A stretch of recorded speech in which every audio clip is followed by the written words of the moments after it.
Yes, people. The transfer window is not stopping. We've got new deals to talk about today. We're going to take this opportunity to give you guys a chance to have your say, as well as we will be taking calls for the show today. But we've got to talk about Antony. We've got to talk about Lammens. We've got to talk about Benanotte. We've got to talk about Julio Enciso, who now apparently has become an official Blue Code employee. I don't know what's happening there. We've got obviously some news with Isak, with apparently a bid of 130 million or less potentially being bidded over the weekend, and much more for you guys. We've got Lou, we've got Ash, and obviously you guys will be here to take your. I'll be here to take your calls as well, guys. So for the tonight's stream, let's flip and go.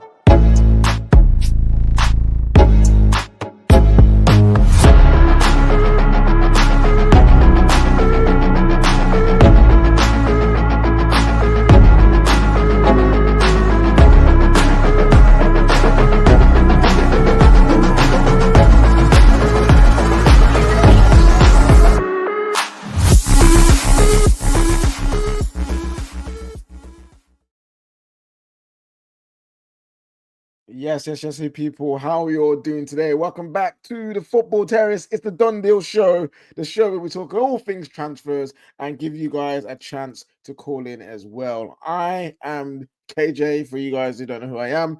And for everyone who does know who I am, I'm wondering where Terry is. Terry is on holiday. He is fine. He is okay. He'll be back officially on Sunday. You might see some content of him like you saw today. He did a little video from where he was staying. But you're with me for the weekend. So, guys, do me a favor, smash that like button and subscribe to the Football Terrace. I hope you're all doing good, man. I see man like Rob Lad in the chat. You know what I'm saying? Come on now. Obviously, my guy, Twisted Babber, is in here as well. Mustafa here too. Obviously, our wonderful Mama Flossie. What would be a stream without Travivelli as well? I'll see you guys in the comments, man. I'll see you guys in the chat. Hope you're all doing well. I thought, you know what, Friday evening, let's just get a nice cheeky stream on, you know what I mean? While Terry's away, let's do what he loves to do and talk about transfers, shall we? I would love to do that with you guys, you know what I'm saying? I'm doing okay. I'm tired, man. I've had a long day. Before I did straight facts, I was out in the garden with my parents, sorting some things out, preparing for my new shed. Oh, you don't understand how long I've been waiting for this shed to go up. So we've got this new shed. This is how I know I'm getting old. I'm getting excited for a shed. I get excited to put things outside in the shed. It's crazy, man. But yeah, I've been good. Then I straight facts. I chilled for a bit. The wife's gone out to have some dinner with her friends. So it's just me and you guys for tonight. You know what I'm saying? Come on now. I am good today, my friend. Yes, Kenny, there is a call in today. So I will be putting the link into the chat. So for you guys to call in and have your say on some of these transfers coming up. But yes. Oh, Greg, that's not nice. That's not nice. I mean, it's a good thing that my name isn't KG. You know what I mean? Good thing my name ain't KG, because that would be upsetting. But other than that, nah, we're good, man. We're good up in here. Did you shed many tears after getting your shed? I shed one. I did shed one because I've been waiting for this for ages, man. You don't understand how long I've been waiting for this, but yes, the times, man. I used to remember when I was younger, and I flipping just all I cared about was video games, trying to chat to girls, you know what I mean, watching or playing football, collecting stuff, buying things that I don't really need. That's what I used to look forward to. That's what I enjoy. Now I'm relegated to getting new clothes. When I mean clothes, I mean socks. I love new socks. They're amazing. Getting a shed in my garden, oh my days, it's like one of the best things ever. Going outside in my own garden, these are the things I look forward to now. I'm telling you, I'm getting up there, man. Oi, I'm 30 next year, man. So all you plus 30 gang, shout out to you, man. You guys are the real heroes out here, man. Us under 30s don't know what's good, man. Don't know what's good. Yes, my man does need a shed. You know what it is? I've got a pantry in downstairs in my kitchen, but it's full of stuff that belongs in a shed. So me and my wife, we can't use it correctly as we want to put other things in there because we've got no space right now in our house. But now we're going to have a shed. We can put the outside stuff in the shed and we have space in the pantry. Oh, you don't, this is what I mean. Look at me. I'm getting so excited for this. Oh, my days, man. Long are the days where FIFA cards used to sustain me. Bun that. Get me a shed, man. Get me a shed. Old man. Hey, listen, David, you'll be here soon enough. Don't worry about that, bruv. Don't worry about that. You'll be here soon enough. 40 plus. Hey, listen. Hey, respect to you, man. You look good as well, Rob. You look good. You look good for your age, bro. You know what I'm saying? 40 plus. I would never have thought that when you told me. So well done. Also, super chat here already from Ninja Shrimp saying happy with Newcastle's signing the 2-meter Messi, Walter Marder. Yes, we do have Ash coming on to speak about Walter Marder and the Isak situation. But yeah, great signing for Newcastle. Great signing. The fee, we can talk about that because David put some interesting stats up there. But yeah, great signing. It's going to be very interesting and very fun to see him in the Premier League. KJ, make sure you ask for a raise once Terry returns. I've been asking. Don't worry about that. Oh, KJ Raise gang, my people, we always be asking for a raise, man. It's still happening. Even when he's off, the raise is being questioned. You know what I'm saying, people? Hope you're all doing well. Right, we've got lots to go through in this short space of time before we take your calls. Okay, let's start with the latest, like the proper latest breaking news coming straight from Fabrizio, which is Julio Enciso has now let me read out what he said. Julio Enciso has just been sealed by Blueco Group. Here we go, confirmed. 20 million euro package agreed. Medical now 100% complete as Enciso signs until June 2030. Understand Enciso joins immediately on Strasbourg, immediately on a permanent deal with potential future at Chelsea. Now, I'm not going to lie. This weird deal is so strange. It's so weird. Like, why? What is going on? Like, I know Blueco, I've got this thing for young players, bringing in young talent, get them ready for Chelsea and play. But I don't know if I feel okay with it being phrased as Blueco signs Enciso. Because it sounds like you're signing him to be a janitor. Or you're signing him to be part of the HR. You know what I mean? Like, if anytime I see Blueco, I want to see it because a new CEO has been announced, or you know what I'm saying? Like, when have I ever seen a ownership company sign a player? It's crazy. It's crazy. And obviously he's going to Strasbourg. And then when they say pretend the future is for Chelsea, when, where, what, when, and how? Like, how is he going to be for Chelsea's future when they've already got Garnacho through the door? They've got Gittins, they've got Esteval, they've got they're bringing in Buonanotte, they've got Quenda coming through the door next summer. I just don't understand. It doesn't make much sense, to be fair. It's just out of nowhere, and especially because we're going to speak Xavi Simons a little bit as well in the show. But they decided against spending 50 million euros or 60 million euros on Enciso, but are willing to spend 20 million euros on Xavi Simons, sorry. But they're going to spend money on Enciso and also trying to bring Buonanotte in, and they've also brought in Garnacho. I don't know. And then listen, Chelsea have done a lot of good things this summer transfer window. They've done a lot of good things. But I'm not too sure if I'm feeling the last few deals that they've been doing. I'm not feeling it personally. I'm really not feeling it personally because it doesn't seem like it makes sense. Like the next deal they've got, like Buonanotte and loan, again, weird. Like why? Like I get trying to find some cover for Cole Palmer, but why not just get, if you're going to do a loan deal, why not get an experienced player who has more likely to affect games off the bench? Buonanotte, he's going to be inconsistent. He was at Brighton. He was supposed to be the star boy for Brighton, but he's getting loaned out to Leicester. And then he fell out with Ruud van Nistelrooy at Leicester. I don't know why, but they had a falling out. He's come back to Brighton now, and apparently he's going upwards to Chelsea. It's just strange. Chelsea fans in the chat, if you guys can talk to me about this, and if you can put a positive spin on it and tell me what's going on, then sure, like let me know, because otherwise it's just a bit strange for me. Just a bit strange. You know what I'm saying? Just a bit strange. Moving on from Chelsea, though, because there's enough deals to go through. Manchester United. So obviously we know, listen, we've been through crap over the last week. We played Burnley tomorrow. Will we win that game? Who flipping knows?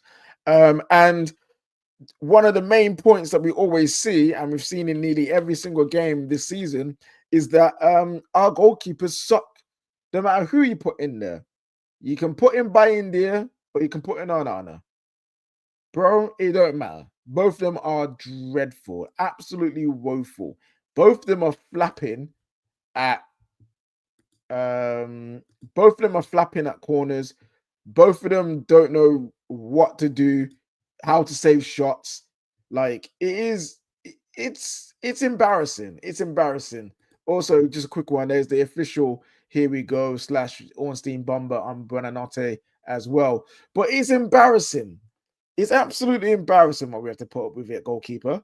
We have the worst goalkeeper pairing in the United Kingdom. No, scratch that. Let me be truthful. We have the worst goalkeeping pairing in Europe. And when I say in Europe, I mean every league, including Sunday League, pound for pound. Every league in Europe, including the Sunday leagues that they got going down in flipping Serbia, even them, man, have a better goalkeeping pairing than Man United pound for pound. It's insanity. We went from having David De Gea and Sergio Romero to now transition, not even transition. We jettisoned David De Gea. We booted him out the club. Didn't even give him a proper send-off. Had to wait 2 years for the send-off he deserved. We booted him out the club to bring in Onana and to bring in India.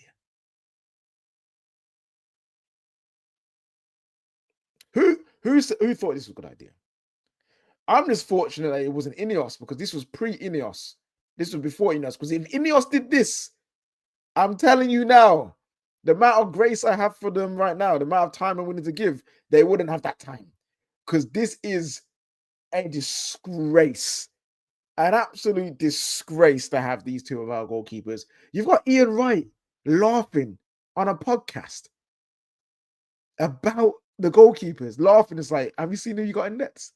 It's crazy. So to answer that, to try and remedy that, what Man United are trying to do, they're trying to sign Sen Lammens from Royal Antwerp. And our guy Fabrizio, good old Fabs, he tweeted out earlier today, not too long ago actually, that he said, if it loads, understand that Manchester United are preparing one final big push to get Sen Lammens deal done.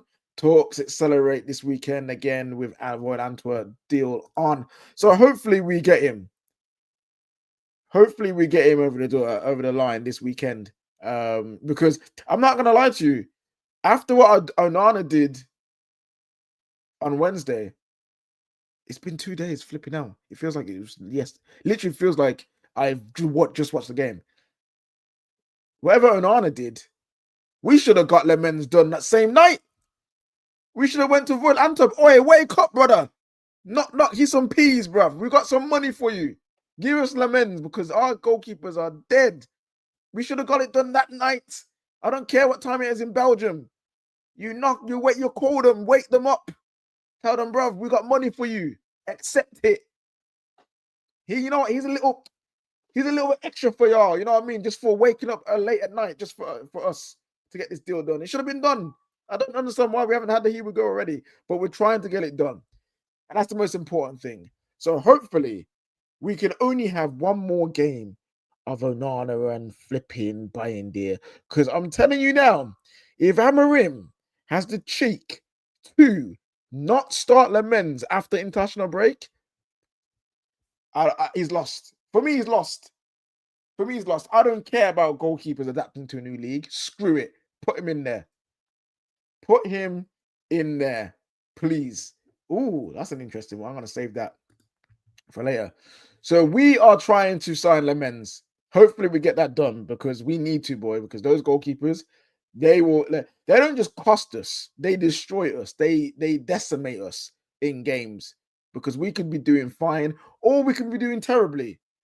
And they will just make it worse for us. And be like, you know what, guys? You know what? Here's a goal for you. And Onana was like, you know what, Grimsby? I got another one for y'all. Here's another one. Clowns, man. Clowns. It's crazy. It's crazy. But we need to get that goalkeeper in. And we're looking like we're doing that. But talking about Man United, not only are we getting some players in, hopefully, we also finally are getting them out. Of course, we know about Garnacho's deal with Chelsea, the £40 million that has gone through, and he'll be a Chelsea player. But according to, I can't believe I'm saying this because they were actually first from what I saw. According to Sky Sports, a deal for Antony is done. It's finished. It's been agreed. It's crazy. We've accepted a permanent bid. And then Ben Jacobs confirmed that like a few minutes later as well. So Sky Sports apparently just getting the drop on somebody for once in their lives. Flipping hell. What the world's coming to. Sky Sports get an exclusive. You know what I'm saying?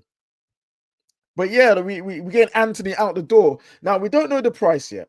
We don't know the price. I'm waiting for the numbers to see how good or bad it could be. If we get 20, 25 to 30, I'm applauding whoever got that deal done because that would be insane.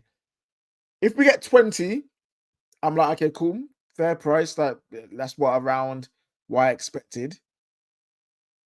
If we get 15 and below, though, I'm gonna have problems. I am going to have problems. Mustafa is saying that he heard it's 25 million. I hope it's 25 million.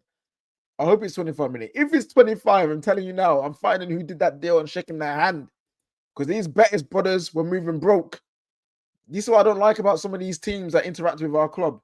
We send them out on loan to their club. They do amazing. The prop, the gas, Antony's the GOAT. Antony's the best in La Liga. Oh, look at what they do. Look at what he's doing. What's wrong with Man United? Graveyard. The apology needs to be allowed as the disrespect. I saw it all. I've seen it with Sancho. I've seen it with Rashford. I've seen it with Antony. So to do all of that while they're on loan, the gas is high. But as soon as it comes to putting the peas on the table, as soon as it comes to putting the money where your mouth is, wait, the mouth shut. They got the money apparently. Oh, actually, we ain't got that much. Can you give us a discount? Oh, can you please let us do a 50% ownership? Get out of here with that, man. Apparently he was the GOAT. I thought Antony was the GOAT. Telling me about 50% ownership. Hey, bruv, is that even legal in the UK, bruv? Someone chat to me. Is 50% ownership even legal in the UK for sports? Let me know. Let me know, because I don't think it is anyway.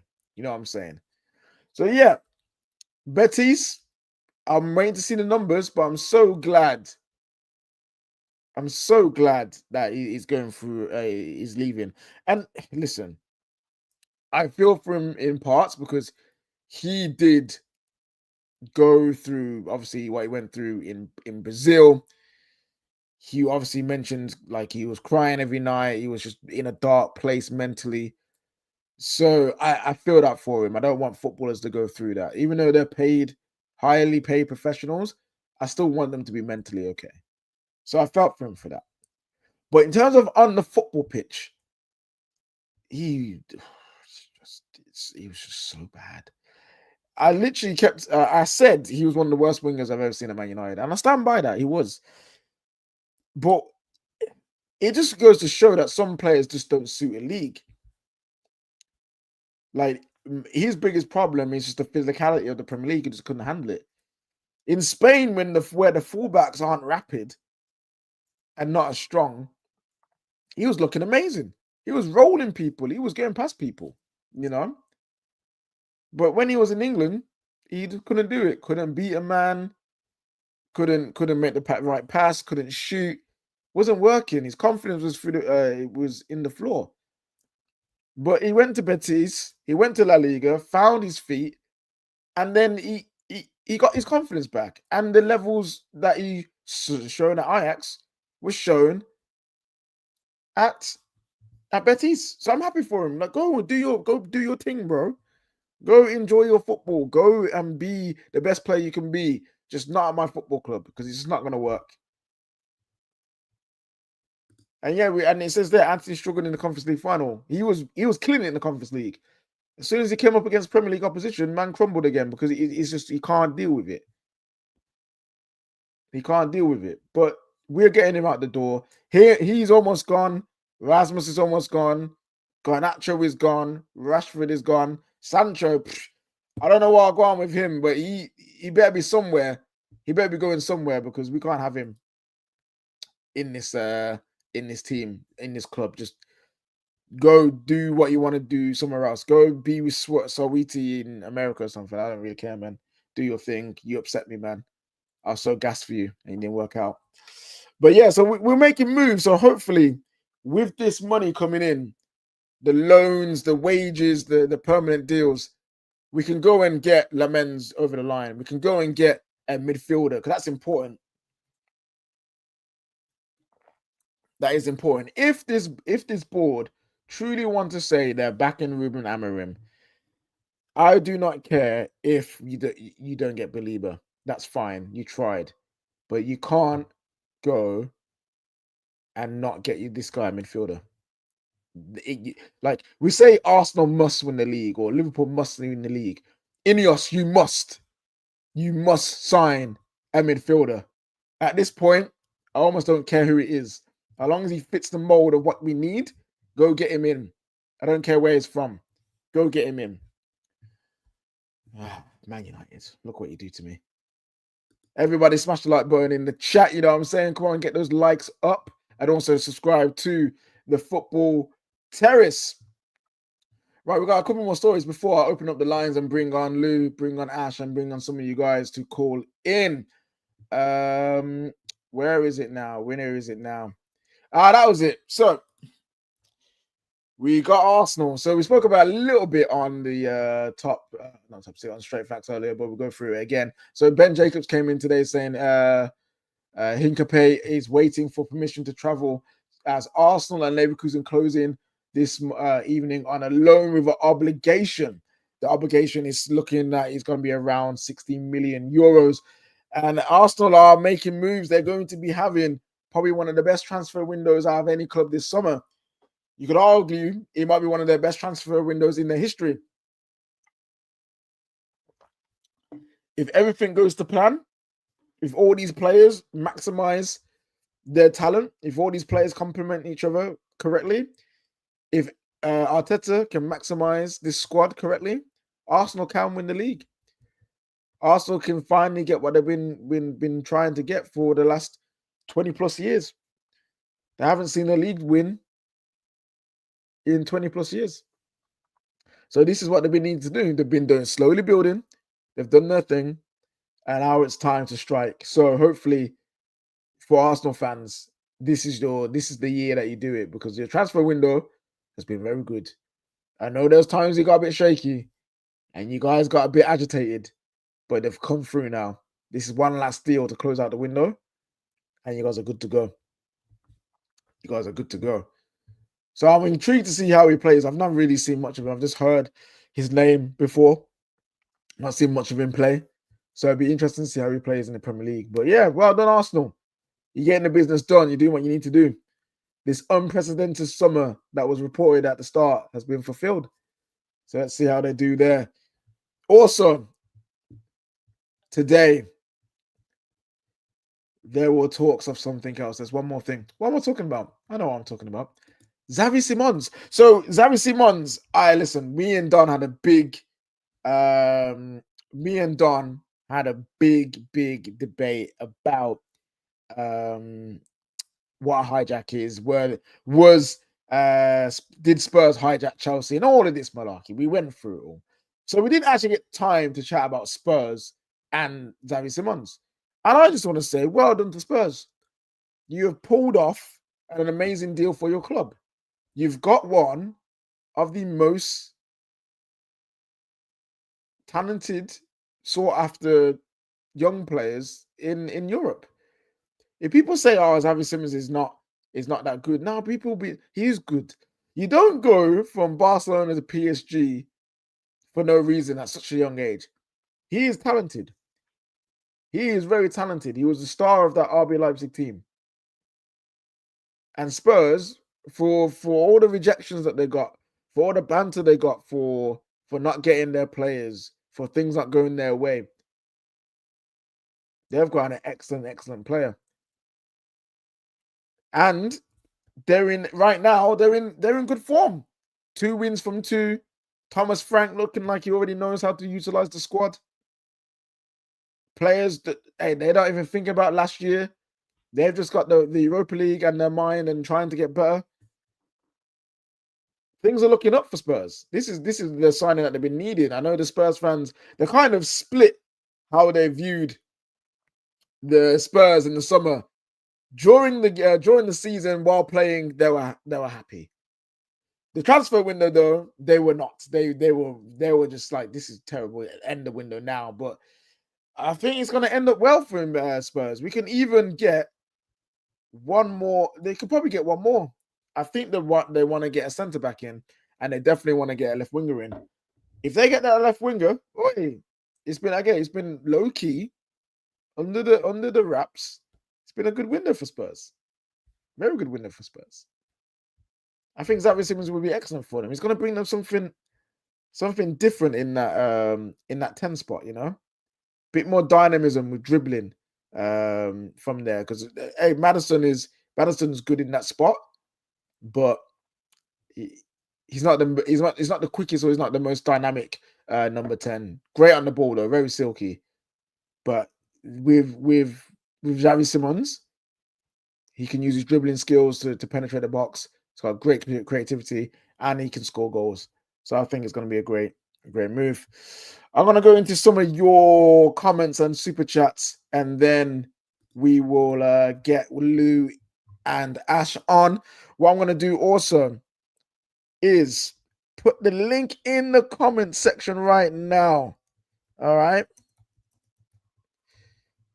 Let me get that for you guys, because the Football Terrace is nothing without you guys. You know, we've built ourselves on letting everyone and anyone come and have their say, have their opinion.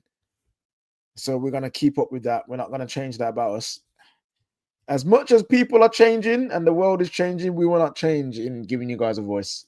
So you guys, there you go. The link is in the description. The link is in the chat right now, guys. Start calling in and we'll get to your calls in a moment. Let's get to some of your comments before we get you guys on. So what we've got a man like Antony. He says, KJ, do you think Xavi Simons is a little bit lightweight for the Premier League? So here's the thing.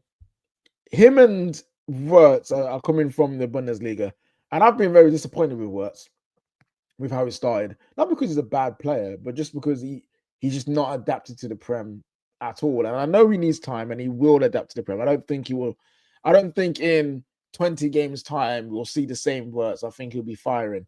But the transition from the Premier League from the Bundesliga to Premier League can be very high if you're not physically ready. So there is that worry with Xavi Simons. There is. I think there will be. Maybe I need to watch him closer to see how physically he's adapted. But he's on the shorter side. He's on the slimmer side. So Let's see how he does. So that's a fair concern to have, him being lightweight. Will he get barged the ball too easily? We will see. What we get next here? Agume or Hackney? Choose one this summer. Ooh, ooh! Don't do that to me, Mustafa, because I want both. Oh man. Okay, okay. Agume or Hackney? You know what I'm gonna say? I'm gonna say Hayden Hackney. The same age, so age doesn't come into it. The reason why I say that is that from what I've seen, he's a cleaner passer of the ball. I think he's a better dribbler, and he's played in the championship, which for me is a really good learning ground, a good playground to learn how to play in the Premier League. We've seen many championship talents come up to the Premier League and absolutely kill it. Heck, some of the best players that we've seen recently have come from the championship. Eze, Olise, Ollie Watkins came from the champs. You know, I probably have to think about more. Like, look at Amari Hutchinson had a good season. He was in the championship. If we went through the league and look at some of the best players, Brian and Brumo, championship, you will see the championship littered all over the league. So I think the championship's a very good place for players to learn how to play in the Prem. And for that, that's why I'm picking Aiden Hackney. Plus, I think he might be a bit quicker than Agume.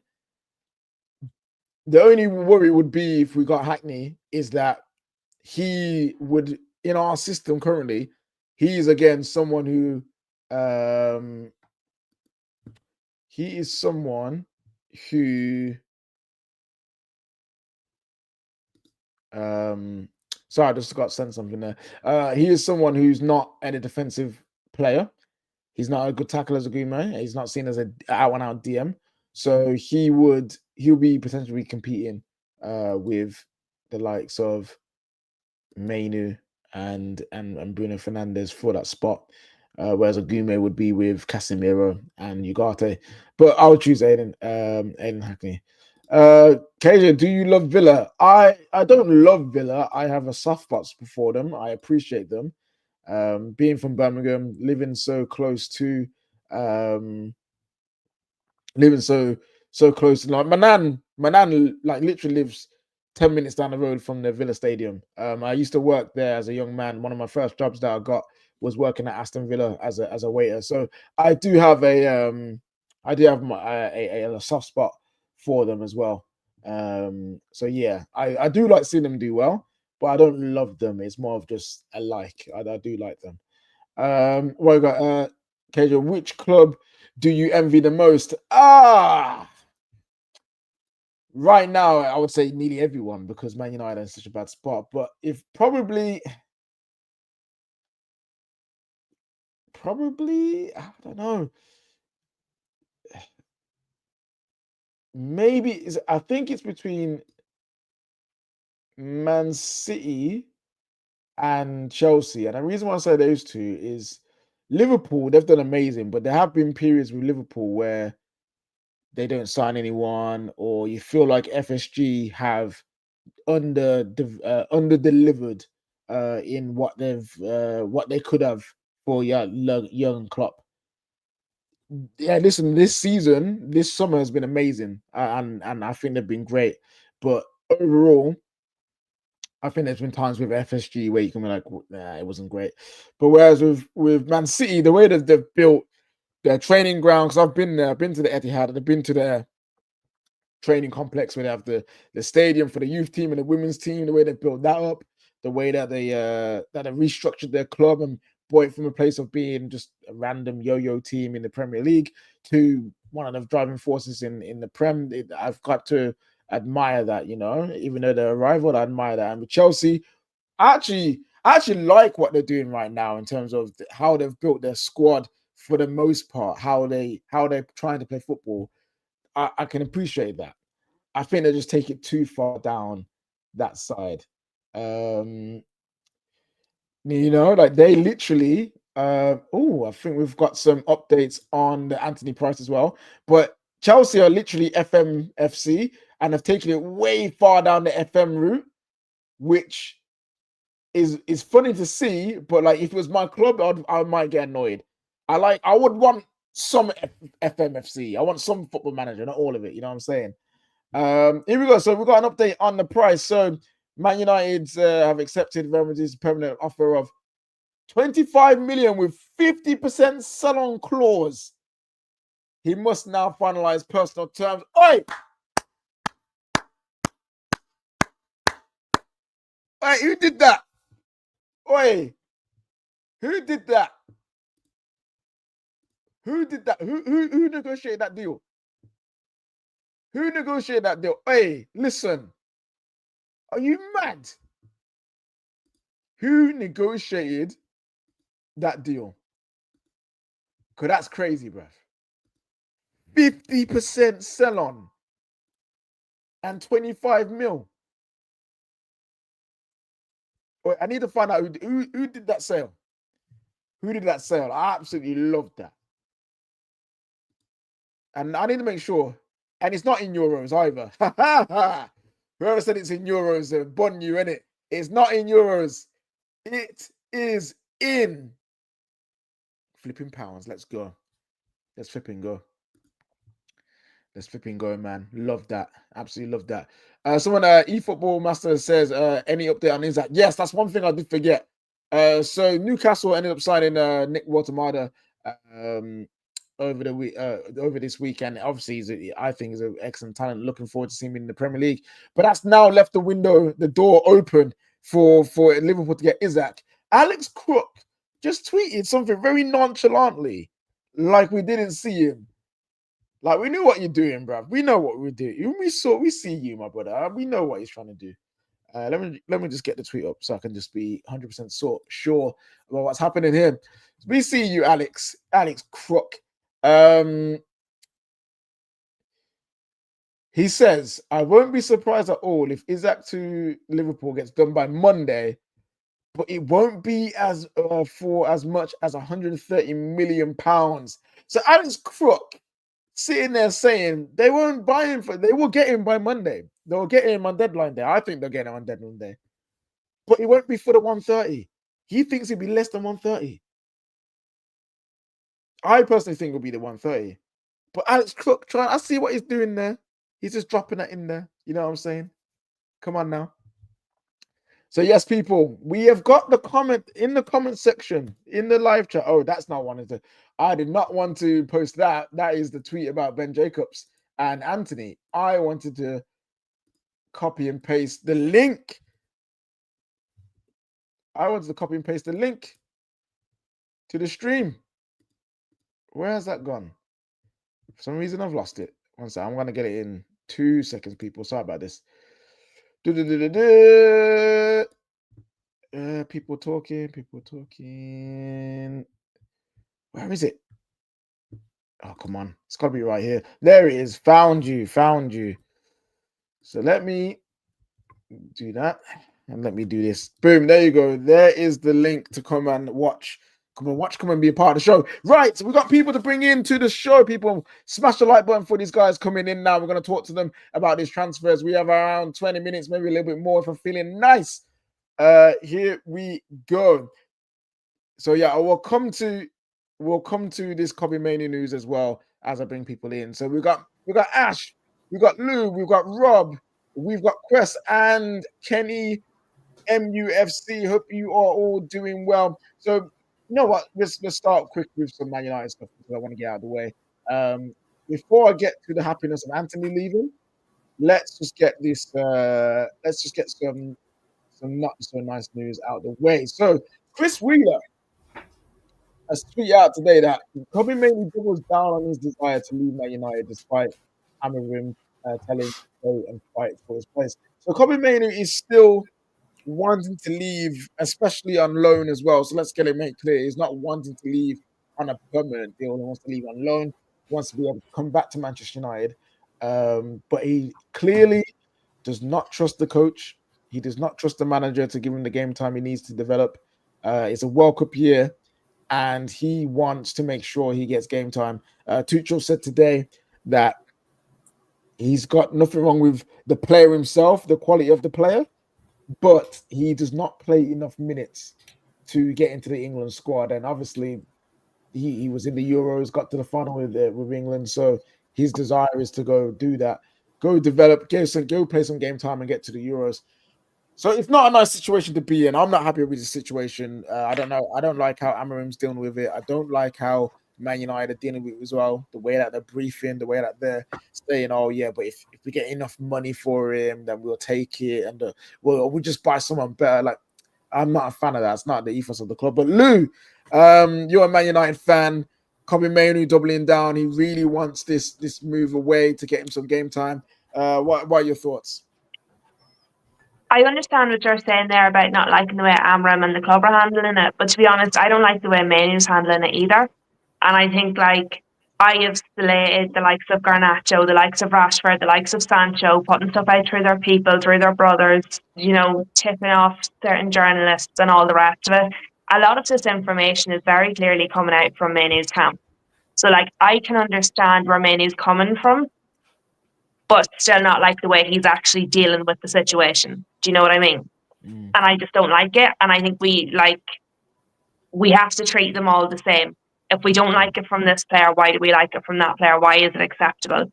So I'd be sad to see him go, because I think a lot of people already know my opinion on Bruno. I think he's just taking up space, and a lot of him being overplayed is causing this problem. I would have just told him, and then I don't think we'd be in this situation at all. It's not that I don't think Mainoo has the talent. I think he should be getting minutes. I don't necessarily agree with Amram's decision making, but I really don't like how Mainoo's handling it either. I think it's just being handled wrong on all sides, I think. Yeah. Okay, so if he doesn't trust the coach and he doesn't believe he's going to get game time, how do you believe he should be handling it? Because I'll just preface this. I don't think he's necessarily done the same as the likes of Garnacho and Antony and them. They're like, because Garnacho's people leaked what Amarim has said to him in the dressing room and stuff like that. So I don't think it's necessarily the same. But your point is still valid. How would you want him to react to what's been happening recently? I want him to go there. So if he has something to say, instead of saying it through the media to the coach, I would want him to go to the coach and be like, I'm not happy. You're in there saying that I'm in competition with Bruno, who you never ever drop. I'm not getting minutes. It's a World Cup year. Everything he's putting out into the media, go into the coach or the manager or whatever you want to call him's office and say it to him front up internally. Do you know what I mean? Like the way it was out now, maybe he has done that and it hasn't worked. And that's what's causing this frustration.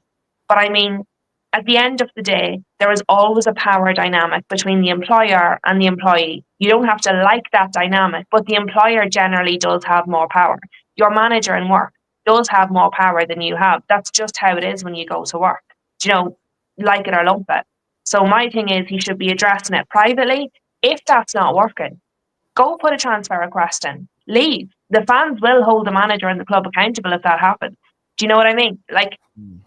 I understand his point of view, but him throwing a tantrum in the media is not going to fix the situation. It's not going to make it any better. This is absolutely 100% going to make it worse. And if Amram had any intentions of playing him tomorrow against Burnley, he's now jeopardising. So his aim with this is to get more time. He says he doesn't want to leave Man United. He loves Man United. He just wants more minutes. But I mean, does he think this is going to get him more minutes? Because it's absolutely not. It doesn't fix anything. That's fair. That's a fair point. We've got Kenny here. Welcome to the show, mate. Kobbie Mainoo doubling down, who wants to make sure that he gets minutes this season, and a loan move would suit him, especially. How are you feeling about the situation that we're in now with Kobbie Mainoo right now? Now with me in it, obviously, like I said, with this Bruno one, obviously he's fighting with Bruno in this spot. With me, I think. Obviously, like you said, we played Guernsey and everyone was calling out for Kobbie to drop Bruno. We did that. But my standpoint, everyone was saying, we should have sold Bruno, this and that. But with me, with this Bruno thing, like I said, I would have took the money, yeah. But yeah, in hindsight, yeah, in that midfield, no one has the IQ or passing range of Bruno Fernandes. And he's seen it against Guernsey. As soon as, in that first half, he was on his... To interrupt you there, Kenny. We'll come back to you in a moment here. We've got some breaking news from Manchester United as well. More breaking news, more sales happening as Manchester United have agreed a deal with Napoli for Rasmus Højlund, a loan deal with a 40 million obligation. 40 million euro obligation that equates to around 44 million pounds. So the sales for Man United are really coming through right now. That has just come out from David Ornstein. That is what I've just been sent here by someone in a group chat who's part of the Athletic, and the article is there. Yes, I'm not subscribed to Athletic, so I'm gonna have to wait for a sec for that to come out. But yes, we have agreed a fee, not a fee. We have agreed a loan for Rasmus Højlund, which will be turned permanent. Now, I don't know how this will be an obligation. I don't know if it's just straight up obligation, or we have to get something triggered like Champions League football or oh, here we go. There it is. It's an obligation if Napoli qualify for the Champions League, which they pretty much should do. They're one of the best teams, if not the best team in Italy. So more sales for Man United. We'll come back to that in a moment. We're going to go back to Kenny. Sorry, Kenny, I just had to break that news. Nah, you're good. Now, what I was saying is obviously like people was asking for Bruno to be dropped on against Grimsby, and he got dropped for Mainoo. But obviously, people saying, "Oh, we should have took the money." Like I said, I would have took the money, yeah. But in hindsight, of thinking footballing wise, yeah, no one in that midfield can do what Bruno Fernandes does. No one has a passing range of him. No one has an IQ of him, and no one works as hard as him. Like I said, he's not the fastest, yeah, but he gets around the pitch. And the fact of the matter is that I think in going on, like I said, it's a World Cup year, innit? So obviously he wants the minute, he wants to get in that World Cup. So, but like I said, the way he's gone about it, I don't mind it at all. I really don't. Yeah, Cam, you've just joined us here. You're obviously a big Mainoo fan. You rock with him, as you would say. He's doubled down. The news has come out is that he's doubled down, that he still wants a loan move, even though Ruben Amorim in his press conference today did say he wants him to stay and he wants him to fight for his place. How are you feeling about that situation? And once we get from Cam, we're going to hear from the rivals about these sales from Manchester United. Yeah, man, real quick. Been a while. I've purposely waited to the end of the window. I'm fine with it. I think I don't see any issue with him doing it, because at this stage, when you say you got to fight for a place, you're going to give a guy a chance. Like, if we don't see him on the weekend, he's not getting a real shot. That's facts. Because he was one of our better players. As bad as we were against Grimsby, he was one of our better players, and he's been one of our better players whenever he's played. It's one thing, and I hear it, employer this, employer that. If my employer tells me, hey, man, you're going to get promoted next week, and I do everything I'm supposed to get promoted, and I don't get promoted, I'm going to say something. I'm going to be upset. I'm going to go start talking to recruiters. I may not get the shit that I want. I may not get the job because I'm talking to people behind closed doors and this and that, and I'm trying to get my move. But I'm doing what I need to do now because my future doesn't seem set. It doesn't seem like the promises that are being said to me aren't being kept. At the end of the day, when you say out loud, because he said this is the thing, and like I don't think anybody here has ever met me. I backed Amorim all the way, like fully. So this isn't about me not backing Amorim. When you say shit like you are fighting for a place with Bruno Fernandes, who never sits 12 times since he's come to the club, he has been subbed off. I love Bruno, by the way, so I have no issue with that either. But you just said to the world, your competition is with the dude that ain't going to sit. He's sitting there going, it's World Cup year. I've already made the England squad. I've already made an impact. Now I got to sit here behind. I got to hope my captain gets injured if I'm going to play, basically, is how he has to feel. So for me, if Amorim was doing the right thing and was playing Mainoo 20 minutes in the end of the game here, 30 minutes, I agree, he doesn't have to start. He's young. He's 21. Bred him in slowly. But if he was giving him an opportunity to actually show something, then I'd be upset with Mainoo. But I get it now because he's just like, I just want to play football. I'm stuck behind the best player on the team that you clearly deem is better than me. You want me to compete with him. I bet you Mainoo realizes that Bruno's better than him. Footballer. He's probably like, yeah, fair enough. This guy's really fucking good. Yes, we got a lot of dumb fans who talk shit about Bruno and, oh, Bruno, if he's out of the team, we'd be better. And every time he's not, we look like garbage. Yeah. So I bet you Mainoo feels the exact same way watching him, being like, I'm not displacing.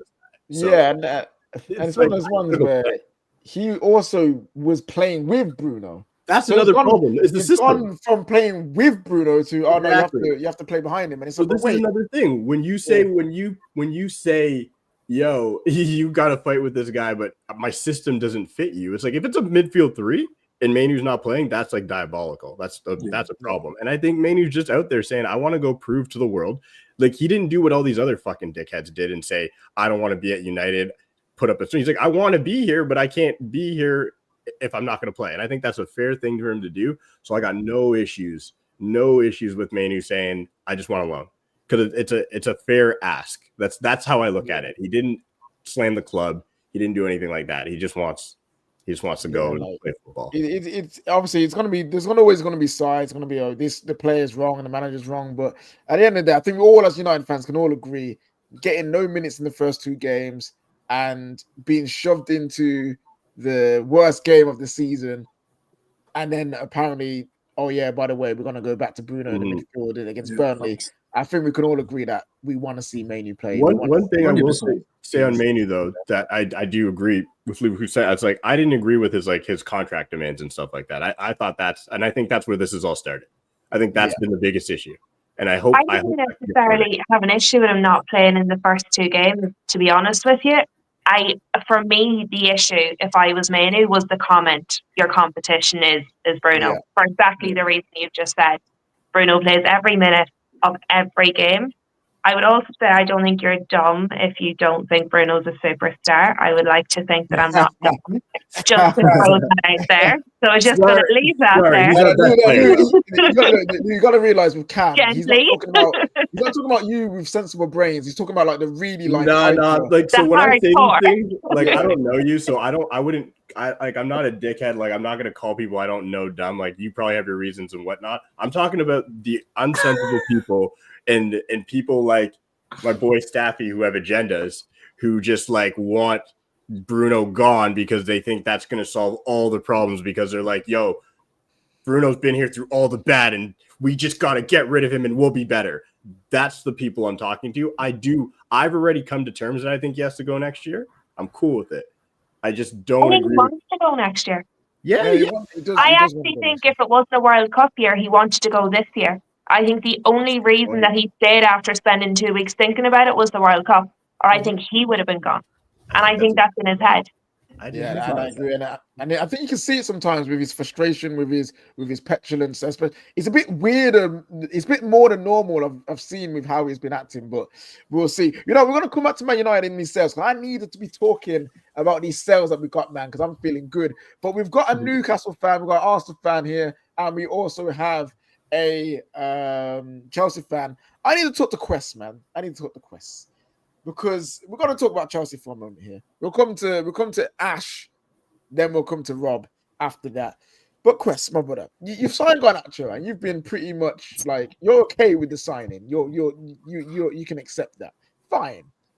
But what's happening with your club now? You was in for Xavi Simons for weeks. Next thing you know, Spurs have now got him, and you're replacing the Xavi deal with Facundo Buonanotte. And now your company, your business, has signed Enciso for Strasbourg, for flipping, for Clear Lake, for whoever to clean. He's a janitor now. I don't know what he does. He works for Blue Co now. He's the head of HR. What's happening, Quest? How are you feeling right now with these last few deals of the window? I'll be honest with you. Probably like most Chelsea fans, in my emotions, before I could see sense. I was saddened by the lack of the here we go to Chelsea. But after about 25 minutes of sobering messages from rival fans, and once I got my head out of the atmosphere, I realized there's nothing wrong with what happened today. This is football. First of all, me personally as a Chelsea fan, I will never want a player that wants Spurs, ever. And I really do question Xavi Simons' ambition when he turns down Bayern Munich, one, and then turns down the Club World Cup champions to go to Spurs. Now, shout out to Spurs, because for Spurs, this is a great deal. So I respect it. But when you read all the journalist reports saying that Daniel Levy wanted to make a statement, Xavi Simons' agent, his agency owner saying we really wanted to make sure we secure the next step in his career. I realized that this signing was nothing really to do with Xavi Simons being in love with Chelsea in the first place. This was simply him wanting to get out of Leipzig, and he wanted to get the best move possible. So for me, in the end, not spending 60 mil on somebody that is willing to twerk for the girl next door, I'm okay. Signing Buonanotte, at first, I felt, am I excited? I'm not elated. I'm not through the roof. I'm not jumping for joy. But I actually think this is a good thing, because I think football is becoming this thing now where every summer it's about excitement. Oh, who's gonna get me titillated today? How can a journal set me up to be excited about signing some random wonder kid from Brazil tomorrow? And I just realized, no, what Chelsea are doing is we're being sensible. We know that finances matter, and if we get in trouble again, UEFA are really gonna kick our behind. So we said, let's actually make a move that makes sense. So because I'm in the Midlands and I've been surrounded by Leicester fans for a year and a half, longer, because I've been here for about a decade, yeah, I know about Buonanotte. And I know that when Steve Cooper got sacked and Ruud came in and he immediately dropped Buonanotte and El Khanous was struggling to get games, the fans were peed off. And I'll say it that way, yeah? Because Buonanotte all season was a player for them that was producing on the pitch. He wasn't getting high GA, but it wasn't about GA. It was about being able to contribute to their team, being able to play better. So I've heard his name already. So I wasn't like shocked being linked to him. It was more just like, oh, I didn't think we would have gone and tried to get him, because I didn't think we were going to get anybody. So actually knowing that we've got him on loan, I'm okay, because I'm going, it's a loan. If it doesn't go well, no obligation, no buy. And, we've already sent Sancho back with the 5 million fee. So I don't even believe in these obligation clauses anymore. So I'm actually happy that we got him on a loan. And again, with Blue Coal signing players, it's like everybody better get with a program. If you ain't got a sugar daddy somewhere paying your way forward, you just ain't doing things right, because everybody's got an advantage. All right. Man City have got a whole country and state paying for their way forward in football. Liverpool have got the benefit of their fans treating their club like a religion. And so, when you go to Anfield, you always know that you're at church. Welcome. Make sure you take your seat, grab a pamphlet. It's about to go off. Chelsea's advantage in the game is smart business people who find loopholes that exist within loopholes. Everybody has an advantage, and you have to play to your advantage.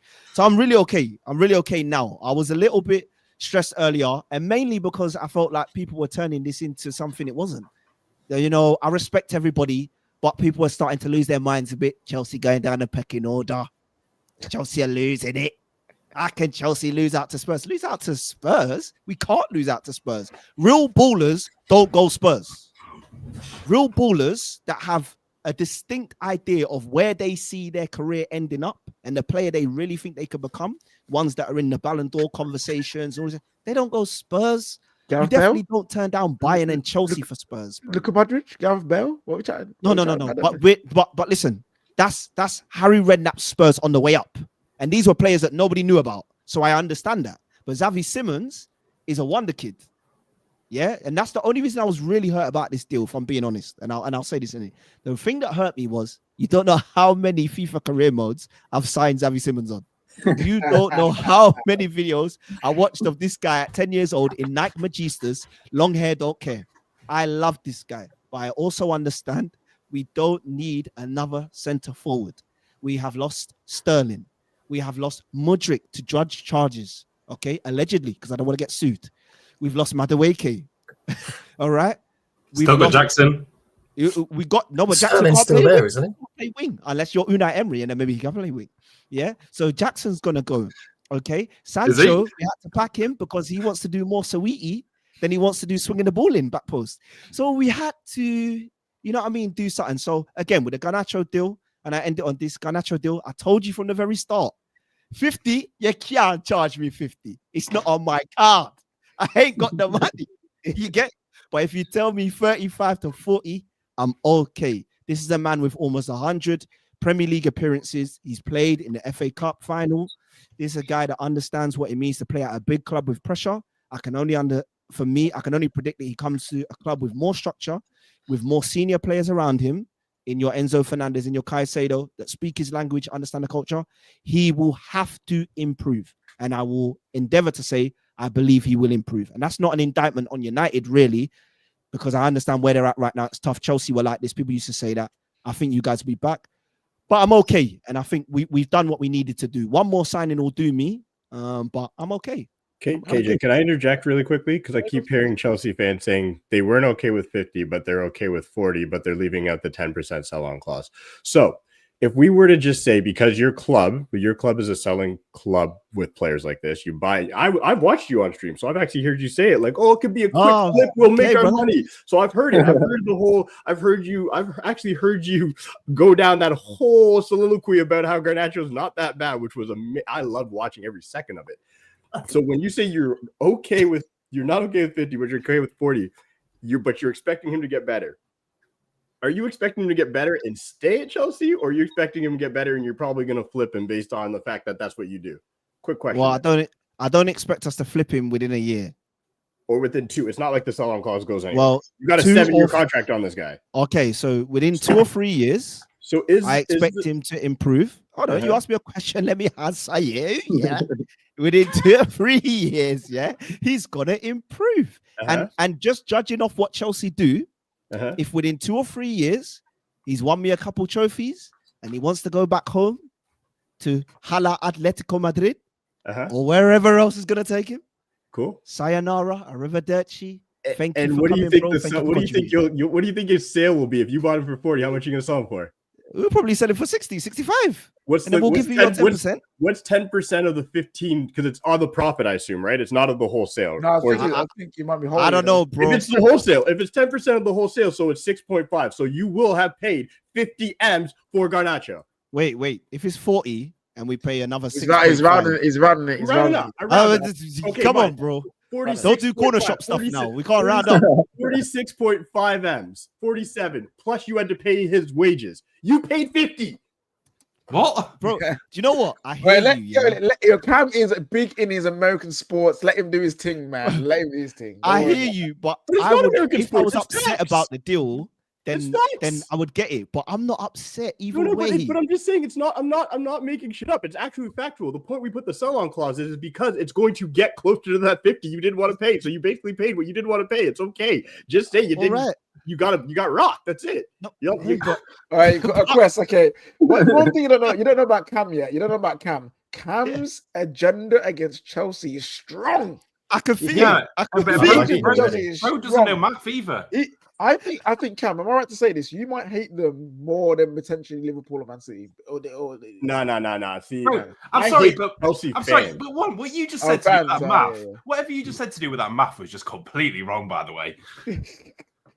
So 65, right? Yeah, but no. It doesn't mean that they are then paying more. The sell-on clause. How does 10% sell? Who pays the sell-on clause? Chelsea pays us the money. So how's the math? I'm sorry. What? You guys are education in the Chelsea pay us the sell-on clause. So if it's 65 M's that he gets sold for, 6.5 million is 10%, which is 46.5 million. Is that wrong? It's balanced anyway, bro. We're not here 55. to do math class. We're not here to do math class. But I get where Cam's coming from. Anyway, guys, make sure you smash that like button. Make sure you put your super chats in, and make sure you're subscribing to the Football Terrace. We've got a super chat here that says, "Will survive? Chelsea survive with a thin squad of 52 players?" I don't know, man. I've got so many games, man. So many games. It's a good job. Somebody look at the size of Arsenal squad, please. By the way. All right, listen. We're talking about Arsenal. Sorry, Rob. We're gonna leave you till later. Listen, Ash, my friend, my brother. We've got 2 things to talk to you about with this one. But first of all, we'll start with the nice stuff. Walter Mada, aka Walter Messi. You know what I'm saying? The 2 meter Messi they're calling. You finally have your big boy striker come through the door. 75 plus 5 million euros for a striker who's only scored 14 goals in his career. Is a very interesting stat, but he is also an exciting player, especially with the ball at his feet. How are you feeling about signing Walter Marder, mate? So, if you'll go back a few weeks ago, he was actually one of the I think 4 players that I said about us going in for. So I was actually looking at him a while back, and he is a lot better than what people are thinking. He's only 23. He's actually incredibly, like, people compare him to Olivier Giroud and Ibrahimovic for his stature and how he plays. He's really good at holding up the ball. He's great at heading. And you think the centre forward in our team that he can bring, where he brings in the ball to him and then be able to fire it out the wing to Elanga and Gordon, we're going to have great running behind, and then he can run into the box and head it in. It's actually really, really good for how our style of football is. And he's got a really good shot at him. It's a genuinely, I'm actually really happy with the signing. I was looking for it. And not just that, the Wolves has obviously just signed the Genk striker. Was it Tulu? Oh yes, I forgot to mention. Yeah, so this is something else that's made me very happy. They've just agreed a fee with him today, and he's got his medical on Saturday, I think it was said. Yeah, we got the here we go for that from Fabrizio. You're waiting for Strong Larsen now, aren't you? Yeah. No. This is where it gets even better because of all the shit that we got from Terry and everyone saying, "Oh, we're massive hypocrites because Isak and Wissa done the same." Well, now we're gonna get rid of Isak, not get Wissa, have Strand Larsen in, and we're gonna be in this wonderful position now. Moralistic standards. Exactly. Now we don't have to worry about what Wissa's doing. And Isak, I mean, right. The only thing that's gonna annoy me about Isak is we're gonna get a lot less money than what we should get for him. So that's actually kind of. Wait, let's speak on it. So obviously, Alex Crook earlier said that he thinks he can get it. Liverpool can get it done for under 130 million. I don't know if that is a opinion or someone has fed him some information. Oh, 1 second, people. 1 second, people. I gotta. Ornstein Bomber. Arsenal reach an agreement with Bayer Leverkusen to sign Hincape. I keep getting his right. Hincape, season-long loan from Bayern Leverkusen plus buy obligation package worth around 52 million euros. Oh my, that is a great deal. Plus a 10% sell-on. 5-year deal upon a permanent transfer set to travel this weekend for Arsenal. Okay, sorry, Ash. Forget that talk. Rob! We'll come back to Ash and Isak in a moment. Rob! The left back is through the door. Your transfer window is pretty much complete. I would say so, yeah. And I think that's a great deal. A loan move plus it's 52 million euros. How much is that? 45 million pounds around that? Yeah, about that. Something I would say. that. Yeah. That is insane business from Arsenal. How are you feeling right now? I mean, Arteta's obsession with signing left backs continues. I don't think there's been a summer transfer window where he hasn't bought one yet. I'm excited about this guy. I've got to be honest, I don't know a hell of a lot about him other than from playing maybe FIFA occasionally. Yeah. But yeah, I mean, it's just making us more and more the squad more and more balanced, more and more depth. All the things that we've been missing in the last sort of 3 seasons where we've been challenging, and then obviously running out of steam towards the end of a couple of challenges, and then last season with injuries, just not having the depth there, or sometimes just not having the quality there when we did have the depth. I was chatting to a couple of my mates about this one, and it has put the frighteners on me a little bit. And it's the frighteners are: is it because we think Saliba might not be signing? I don't really want to put that energy out there into the world, but it did make me wonder why we would be spending this kind of money on this guy at this point. And I just thought, maybe it's because they know something about Saliba and not potentially signing his new deal. But overall, yeah, very happy with it. Yeah, I don't think it's linked to Saliba because he plays right, like Saliba's right centre back, and he's more of a left centre back, left back. So I think you don't have to worry about that. But Rob, my boy, how are you feeling about your title chances now? Because you've had the window that many people have requested you to have for years. They reported an unprecedented summer, and you pretty much got that. Gyökeres through the door, Eze through the door. You've got good backups now. What we're saying, Rob, how are you feeling about the title race? Yeah, I mean, I have to agree with Quest. Like anyone who's even entertaining the idea of going to Tottenham is kind of a bit strange, which is why obviously Eze, it wasn't a hijack, it was a rescue mission. You know, he was on the phone. He was on the phone on Wednesday night, I think, to Arteta saying, "Are we sure? Are we sure you're not going to sign me?" That's the signing that's really for me is like tipped the scales into Arsenal's favour. Obviously, it could change if Isak, or when Isak, I think at this point, sorry, Ash, when Isak does go to Liverpool. I think Liverpool actually do need Isak now. I don't, at the start of the window, I didn't really, I knew they needed a striker, but I didn't think they needed Isak. Bro, Isak must have been shitting himself after that Liverpool game because they looked like shambles. Nah. He was excited to be like, yo, bro, we can score goals for fun. That's what he was thinking. Yeah, they were scoring goals when they weren't even playing well. So I think he was probably thinking, thank you very much. But yeah, back onto Arsenal's title challenge. I think we have the most balanced squad in the Prem now. I don't think that's too crazy to even say at this point. And I think as Arsenal fans, we've got to embrace this pressure from other fans that say, "Oh, you have to win it. You have to go and win it because you've done this, you've done this, you've done this." They're kind of right.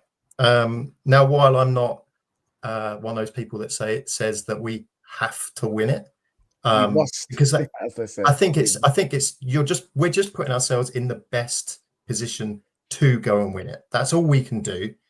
I think there's obviously, everyone knows over the course of a season and over a match, a lot can happen. So to say that they must win, and obviously not taking into account what the other teams have done, would be pretty ignorant, in my opinion.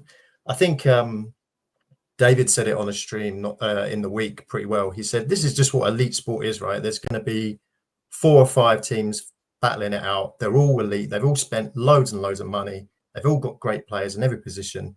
And only one of them can win it, right? And Liverpool fans will be thinking it's them. Arsenal fans will be thinking it's them. Manchester, not them. Just since you brought my team into it, I now have a question for you. If you don't win it after all of this improvement and having the most balanced team in the league and the things that you're saying, what would be the next step? Like, what more could you do? You've gone and you've had a really, really good window. You were touching distance as it was. So if you don't win, what is the next step for your football club? You have to cut ties. I want him to say it. No, for me, it would be context on how we've missed out. I think. He's bold it. Guys. Okay, we've made our noise. Now let's let him respond. Go on, explain. Yeah, I mean, I think the context matters, right? If we miss out by like last season, where it was over by January and City or Liverpool run away with it, yeah, questions, right? I'd be looking at Arteta and I'd be asking the big questions. I think if we go out in front by a big margin and bottle it again, questions have to be asked. But if we go all the way to the last game of the season, it's between 3 or 4 teams, 2 teams, and we miss out by like 1 point, 2 points, that to me doesn't mean you blow up the club and go, right, that manager is not good enough. It's just not the way I feel. I have a question. I have a rebuttal to that there. Just 2 years ago, when City won the league and Liverpool, it was City-Liverpool title, and Gundo scored those 2 goals in the 88th minute, and they lost on goal difference and a point. That happens to Arsenal and Liverpool this year. What is your stance? What, around the manager? Yeah. I mean, I wouldn't be saying, right, he has to go. It's just not the way. It's just not the way I feel. Well, you're not also saying with chess that you'd keep him either. What are we doing here? What's happening here, Rob? What's going on deep inside? Could you say, I wouldn't want him to go, but it's like, would you want him to stay? Yeah, you need to see. Yeah, he's clearly not making progress. He's not making any progress. Though, yeah, is he? exactly. I just don't see where the context comes through, because you guys would have purchased so many players where you should be covered for injuries now. That's a big part, right? You have depth, you have covered. We're already seeing it. That was the point of all the buys. Now, as Ashley, you can't really improve because you're second. So the only way to improve is to either win. If you win the Champions League and you don't win the league, cool, fine. Yeah. That's the only way you can say, like, all right, bet we didn't win the league, but we won the Champions League. Like, other than that, there is literally nowhere else for Arteta to go. He made it to the semifinals of the Champions League. He finished second in the league back to back. Like, that's it. There's nothing left to see. Yeah, I agree. And that's the hardest bit, right? Rob, if it comes down, like what you're saying, if it comes down to like there's a point in it, it's yours are challenging right to the end, and another team pips you to the post. In that scenario, what's the difference between those teams? Would it not be the manager? Is it not the manager that dragged that other team over the line for that extra point? If your team is the best team or the most balanced team, then the difference would have to be the manager, no? Potentially. I mean, the season that we missed out where we got beat by Aston Villa 2-0 at home, like, the blame to me wasn't solely with Arteta. It was with those players who were 4 games away from potentially winning the league. They've got a home game against a struggling Villa who have just played in Europe, and they didn't turn up. So it's not necessarily, Arteta picked the right team in that game. The players just, weren't there for that game, and that was the crucial one that in that run-in there was the difference. And I don't put the blame solely on Arteta. He does make some infuriating decisions like in game, but I've seen that he is starting to get better with those. So for me, I would keep him if he ran out of steam.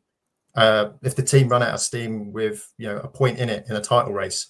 These title races happen. We used to do these with Man United all the time. Doesn't suddenly, went back in the day when it was Wenger and Fergie, 2 really great managers, and sometimes there would be points in it, and that was it.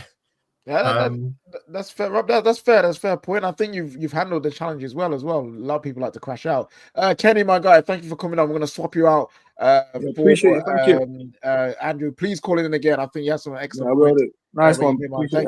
Thank you. We're joined by Andrew, the winner server here. We was talking about. I'm going to dip. I just want to say one thing, because I'm going to dip because Quest. I don't want him to get let off the hook for the whole Tottenham, like the whole a player deciding to go to Tottenham. I don't want and all that. Like, frankly, like, you got, like, at the end of the day, he wanted Chelsea. We know that, but I think it's disingenuous when you're looking at the project Tottenham's building to be like, players shouldn't want to go. Like, at the end of the day, like, at what point they are a top 6 club. They are a top 6 club. That's who they are. They've been in and around the top 6. They had a terrible year last year, just like us. They shouldn't have been there, but they've gone and made the buy of Kudus. Now they've brought in Xavi Simons. Like, if I'm sitting there as a player and I'm watched their first 2 games and watched how good they look better than Chelsea. They look better than Chelsea on, like, that's the facts. Why would you not want to go to Tottenham? You basically left the door open, in my opinion. Like, you left the door open for them to make a decision to go, actually, Tottenham's not a bad choice.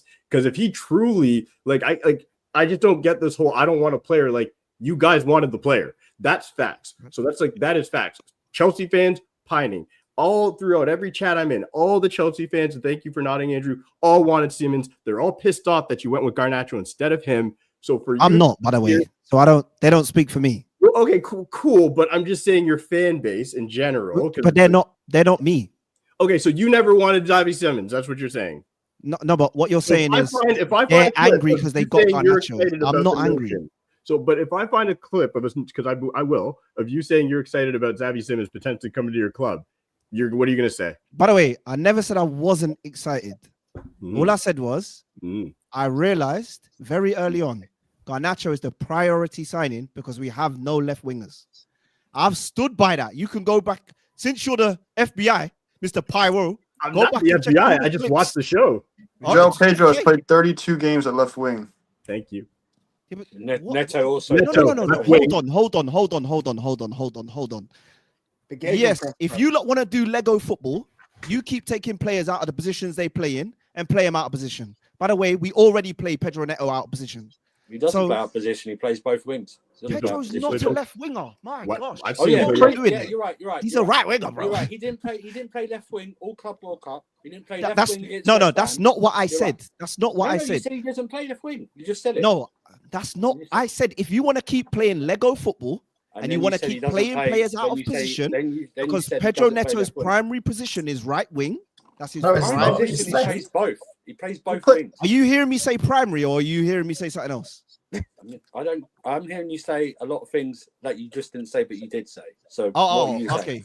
okay. I didn't realize I'm saying something and everybody's saying something else. So let me just be clear. Pedro Neto's primary position is right wing.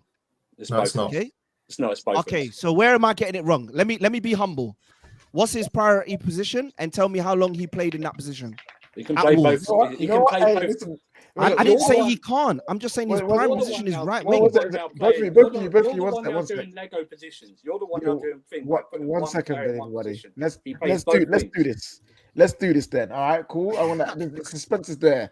There's a AJ, when you look this up, look at the Wolves days as well. He was a primary left winger at Wolves when he was found out. Yeah, he was definitely Okay, a left fair. winger. We will Fez. look at that. We'll look at that. We don't worry about that. So Fez. all And if you- seasons put my he hand has played. Yeah. Right wing, 61 games. Yeah, for Chelsea or for No, Wolves. all games, the entire Okay. career, 61 games. Left wing, 63. There we go. So he's So he either plays Oh, both who's wings. right? Wait, The wait. combo. He's a Anyway, so universal I'm gonna player as a leave on winger. this note. You've been doing some copium. You just need to accept your lick, bro. Like you guys got cooked for Garnacho. You lost Xavi Simons. It happens. Chelsea doesn't win every single time. Okay, That's so it. okay. I'm out. So, Have a so good here's one. what I'll See here's you what I'll Friday. give you. Like Since that. statistically you're correct, I'll give you the. Oh, so ask the I'm question. so glad you That's it. got fact checked live on stream. That was By the way, this is mad. I don't know why everyone's coming for me, but I hear you. Let me just state my point then. My point is this: we haven't got a left winger confirmed. Like Maresca said so many times that he wants a left winger, and that Gittins? is why we've gone and got Garnacho. That is why Garnacho was the priority signing over Simons. I get we were in for Simons. I hear that, but I've been saying Garnacho, and you can go and find the clips. I've never you been sign upset about the Gittins, though? Garnacho deal. Yeah, Yes, we signed Gittins, but Gittins is also coming from the Bundesliga, bro. He needs time. You're talking about Garnacho. He's played 100 games in a high pressure environment. Your best Okay, but- bet is to go for somebody who is 21 years old, has the experience, has played in the high, the high pressure games at a high pressure club. I get everybody's not enamored by him, but I'm not the kind of fan that picks my favorites based on everybody else's favorites. You I say pick what that I you say like. handled the high pressure. I didn't say but I would- handled. That never came out of my mouth, bro. No, we know No, what, yeah, you said I he- want to cut this conversation short because we've got little time, and I want to speak to Kevin, and I want to speak to Andrew, and I want to speak to first of all Ash about Isak. Who cares about Garnacho going to Chelsea? Because we got about 40 million, baby. Ash, okay, you're saying about Isak, like what would be the thing that would annoy you about this deal? To be honest, so obviously how he's gone around it, if it's looking like it might end up going for 120, 130, that's what's going to annoy me, because at the end of the day, he's forced to move out and he's going to be going for a lot less than what he should be going for. Like, he's like, if he went for more than that, it wouldn't bother me as much, but the fact is of how he's gone about it, he's forced to move and he's making us lose money. That's what's annoying me. Okay, I need to stop you there. This entitlement that I'm hearing. Imagine a player is forced to move, and because I'm getting 130 million pounds, it's just such terrible business. How dare Alex? No, KJ, let me stop you there. Let me stop you because I'll take it from a Chelsea fan. They should be annoyed at 130. This guy's 150 minimum right now. He's 150 million, 50 million. Number 9s are a rare breed. They should be demanding 150 million straight up as a minimum from Liverpool, especially now. And now with 3 days left in the transfer window. No, but we know you're right. We should, because like you got to remember how you see it. No add-ons either. Straight up cash. No, The thing is, right? Cash. So see like this, right? Imagine you're getting 20 million for Garnacho instead of 40 million right now. That's how much the money is. No, but it is. It is. No, 40 million price is the difference. reduced price for Garnacho. But that's no, it's not though, because you know why it's not? Because we originally wanted 70 million in January. So he's gone from 70 to 40. That's our discount. That's our price drop, not 40 to 20. So we've already suffered that, bro. 150 is our discount. You going from 150 to 130 is crazy. Listen, Honestly, right, crazy. 130 and then 30 million at the end of next season. I'll take that.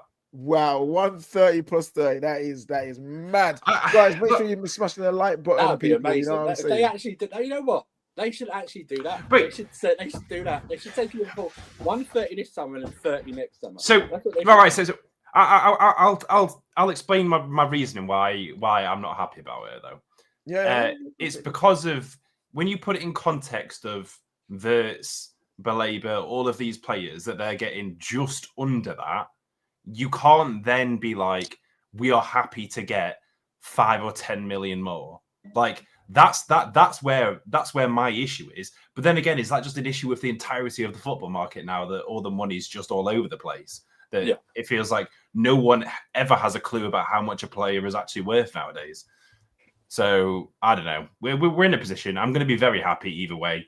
If he goes for like 130, because at the end of the day, he did bring us a trophy. He was absolutely amazing for us. Like I would have loved him more than anything for him to stay with us. He just completely soured the how he is with the fans, the club, and everything. But... No, that's fair enough. That's fair enough, guys. Make sure you're smashing that like button. We're almost towards the end of the show. Kevin, my friend, I don't think I've spoken to you directly before. Let us know who you support and what you're here to say. I've been here with a bit with Terry often, but I'm Kevin. I'm from the States. Support United just like you as well. We're in the mud. It's fine. But it's the morale boost every weekend when I wake up at ass crack of dawn to watch them. It's whatever. At least the beers are flowing. To like the Isak opportunity and the point. He basically, in my opinion, forced a move, but didn't do it the correct way. So we all knew, he said back in last May, when it was coming to the end of the season, he said to his agents and the journalists, basically, if we win silverware this year, if we get far, I basically do want to get out of Newcastle and go and try and win bigger trophies. I think that was like word for word what he said. You can do that, but you also cannot be the most unprofessional footballer in the face of the planet in the summer. Him not showing up to training, like, yes, okay, I'm not sure your name, the Chelsea guy. I get your face orders, like, to not just completely the entire summer, none of the preseason tour training, like, to stay even just football fit is a bit hard for me to, like, trust. I get the 120, you're doing it. It's the Baleba number. It's you want more. I don't think Newcastle can be a bit upset when they get 120 for one of the best strikers from Liverpool. To, like, sum it up, though. You respond to that, Ash, and I will. There's been an update with. The Betis deal. I need to talk about it. Like I said, in the way it is, of course we can be upset because at the end of the day, like you have to compare to what the price of other things are in the market. You're getting guaranteed goals, which gets you money for your club, and not just that. Say you're buying in like Isak. You're getting sales from T-shirts. Like it's not just about the player as well nowadays. It's about all the stuff that they bring external, which is the crazy part of it. He has been match fit because at the start of preseason, Bro said he had a knee injury that went off to flipping on his holiday to Real Sociedad to play by himself. So he is 100% match fit. He's just trying to do it his own way, which is right. Oh, and this was the other thing that reminded me when you said earlier about Kobbie Mainoo, obviously trying to go about it the more respectful way, being like how he wants to play for the club. My problem nowadays is too much player power because you see these players. Like, well, I'm not here as well. Just 1 second, just to confirm my point there. It's not here to say like a player power and say that. It's just the idea of as soon as you fall off respect with the owners of the club and the board, it's just like get them out so then the player power doesn't rise for other people to kind of see it. In my opinion, if you have one bad apple in a bunch, the other ones are going to rot. So what I'm saying is, if you're surrounded by, like, I don't know, Anthony Gordon, when he pushed to move to Newcastle, he kind of did something similar. He just, like, didn't want to play. It's just, like, in my opinion, I think that's just they do these bad moves and they, like, just completely shut off and then don't want to play for the club they're with. But they're under contract. They signed a contract to get paid every week. Yeah. So I just think in the idea of the monetary wise, but yeah, it's I think that's a good debate there. I think just on quickly on that as well. I think what Man City do is the right thing. As soon as the player says they want to leave, they'll have a conversation with them. They'll say, "Hey, we would love you to stay," and if they still say no, I want to go, they just let them go. You just have to let them go. They just let them go, and they don't let these things fester. So I think loads of clubs, including Newcastle, should adopt that kind of thing. A quick update on the Antony deal, and then we'll go to Andrew, and then we leave because I'm ready to sleep. So it's come out now saying Real Betis claim their agreement with Man United is considered withdrawn and no longer valid unless United resolve Antony's wages, as he has to face a wage cut in order for the deal to be completed. You see, with these clubs, these brokies, bro, this is what annoys me. Again, you called in the flipping goat. You're telling him to take a wage cut. You compensate me. You know what I mean? You deal with that. Ain't my problem. I didn't tell you to sign him. Yeah. I didn't tell you Did you not think of maybe having that conversation before agreeing the deal in the first place? Like, no harm. Like, this boy, right? He went on strike to come to us in the first place. Came to us, was an absolute weapon, got confused about which way around the goal was, then decided all summer, I want Betis, I'm not going anywhere else except Betis. We get him a deal with Betis, and he won't take a bloody wage cut. Like, just go. Nobody else wants you. Go, stay, kidnap him. Don't kidnap him. Please don't kidnap him. But honestly, like, what is wrong with him? What is wrong with that? The issue with this Betis deal, I'm really confused about. They were paying more during his loan spell than they want to pay now when they're purchasing him permanently. Like, clubs like realize that the player is going to say, like, okay, if you guys work at any local grocery, if you're getting $14 an hour, and then you just on like a summer deal, and then you go from a permanent in 12, they're not going to accept it. Like, you have to give them at least the same idea. Like, give them what they were paying, because United was also covering part of that salary every week. So pay them what they were like. They're banking on that Europa League money if they beat us in the final. That's what they're banking. Yeah, that's just odd. But they only agreed with us about a half an hour ago. It's calculated. They were doing your kind of math earlier. No, someone missed a decimal point. Yeah. And also, we gotta remember they made peas. I think they might have had their record transfer sales this summer. They've had money. Yeah, they're now scrounging around. I would be if I'm Antony. I'm like, wait, you called me the GOAT. Yeah, you're on the best. You've got money in, and I'm not your first signing. Suck it. That's what I would say. But Antony, all of both. He wanted to come back. He wanted to come back then. KJ. No, I don't care. He's a simp. He's an absolute simp and a cock. Antony, don't you need a Garnacho replacement? Listen. Antony, I'm sorry. I actually was defending you, kind of. Was that Quest said that? Yeah, listen. Don't worry about Quest. I'm ignoring him. I've got something to say. I'm going to get him. It's a soundboard. Yeah, listen. I have said nothing to you tonight. You wait till we get in that group chat after the show. Listen. I need to say this to Antony, my friend. I was saying good things about you earlier, about your mental health and that. I'm technically going back on it. Go suck eggs, yeah. Go and suck eggs. KJ, and you see you've Betis? lost it. And you see Betis, yeah. After he's sucked the eggs, you go suck that too, both of you. I think it's gonna be one of those deals again. Like today, it basically went through, but again, they're gonna go to salary again. And it's like so many deals we saw last summer. That's the 2 hours before the window closes. They say, okay, cool, I'll take a 22% wage cut and just sign the deal and go. It's just like unbelievable that some of these players, they think. He took a 27% increase just on the Ajax move here, just on wages. And we signed him for that much money without much agent fees. And now he doesn't want to go to Betis for actual minutes, and he can spin around on the wing. We could do a whole pod for like 5 hours of Man United and the foolishness we have to deal with. Guys, we got one last thing, and then we out here. Andrew, my friend, Yeah. My friend. Yeah. We was on last night together talking about Garnacho. Yeah. And the next Where's day, Jay? Bring Jay back on. I want Jay. the next day, Xavi Simons not here. Yeah. He gone to Spurs, and now Yeah. it's Facundo Buonanotte, and you've now signed Enciso for HR of Blueco. That's Blue Coast sign. It's not Chelsea sign. It's crazy. What's your reaction to these latest two deals? In your opinion? Hey, when we're in doubt and they can't get a deal done, they just go back to Brighton, don't they? Seems to an easy formula. Do you know what I mean? They got an in there. So the Buonanotte makes its initial dry loan. I guess it will just be depth because now they're calling him a left-footed right winger. They're calling him now. So I guess he's going to be the wing option. And Enciso, who failed a medical 2 days ago, now has passed it. Weird.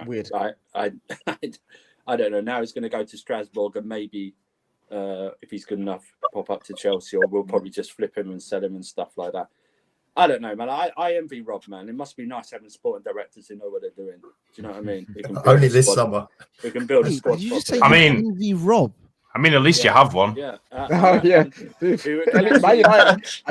have a spot director. These man don't. Who can actually look at holes in their squad and notice them, or even just strengthen stuff in their squad, and for the next summer, leave their manager hanging, whose manager saved their jobs in the first place. So wait, recruitment. Mudryk, and we're selling Sterling, and we've lost Sancho. You don't think they strengthen that position? You can bring Sancho back. He still needs a club. No. We already sold. We're on a Betis one. We already sold. We said he's gone. They didn't strengthen Garnacho because he's crap, and they didn't buy me a goalkeeper. And even with Levi Colwell's injury, they didn't boost the centre backs because Fofana and Badiashile are always injury prone. And it's bad when we're sweating on the fitness of Tosin all season as a centre back. We are lacking very much in that area whatsoever. But he's one of our best players on the ball from centre back, right? Do you know he's a squad player and wouldn't get in any starting lineup in any top 4 club? Oh, so we're just doing that one. Like we're not actually dealing with Maresca saying in a press conference that none of the other centre backs, bar Tosin, can do what he wants us to do. We're just saying we don't like him because we're not buying any other centre backs. He wanted another centre back, and then then they told him you can't say that out in public, and then he said he'll look internally. Yeah, which I understand. I would say granted he is in a top 4 club because he plays with Chelsea. Well, that's true. But I mean, but he wouldn't. If we actually had Levi Colwell gave him proper partner, he wouldn't be starting. He wouldn't start. He didn't start all last season. He was rotated in. Do you know what I mean? So, listen, with these two deals, listen, I don't know why we're taking the guy from Brighton on loan. He's not going to play that much. He's going to play like NBA trash minutes, something in the cup, something like that. And we'll just see. We'll just see what we do this year. Maresca will save their jobs again. They'll get another contract extension like they had this time, and then we'll have the same conversation next year. KJ, we'll wait a year for Penders to come in. He'll be hyped up, have a good season at Strasbourg. We'll wait for Levi Colwell to come back on his one dodgy knee he's going to have for the rest of his career now, and we'll move. These guys are just total. These guys are idiots. They can't. Again, they've left the manager short again this season, just like they did last season. I'm really surprised.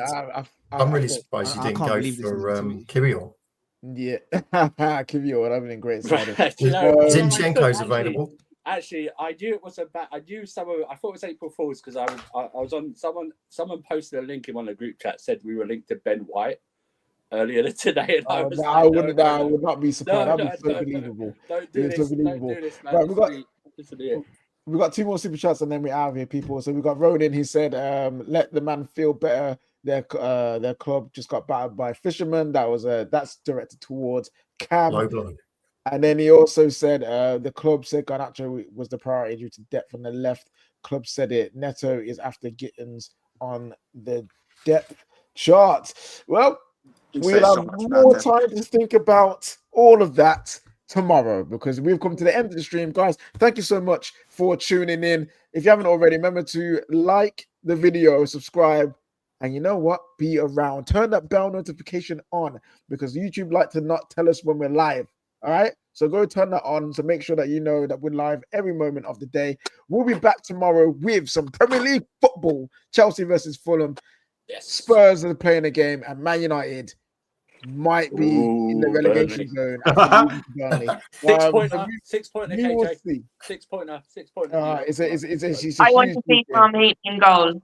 No more Bayern or Anana. I'm over it. Needs to start. So I just want to say a quick thank you to Lou, Kevin, Andrew, Rob, Quest, Ash. We also had Cam and we also had Kenny come on as well. And if I missed anybody, I'm sorry. But guys, thank you for tuning in. Enjoy the rest of your night. Sleep well. And the Premier League is back tomorrow, baby. Let's do this. All right. Good night, people.